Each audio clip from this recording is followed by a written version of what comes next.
Informasi selanjutnya, Saudara, jelang berakhirnya masa tugas sebagai Gubernur Jawa Barat September nanti, Ridwan Kamil menyebut telah memiliki 4 peluang untuk langkah politik selanjutnya. Salah satunya mendapat penawaran menjadi menteri.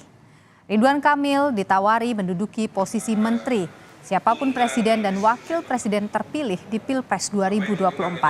Namun hingga kini RK bilang kemungkinan ia akan kembali maju di kontestasi Pilkada Gubernur Jawa Barat sebagai petahana, meski ada terbuka opsi kemungkinan lain, yakni ikut Pilkada DKI Jakarta.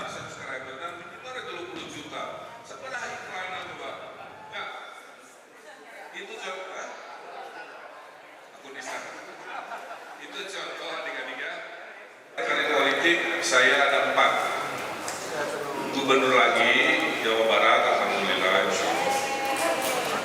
Itu masih mayoritas. Kalau ke DKI itu hanya karena surveinya tidak disangka-sangka di DKI bagus gitu.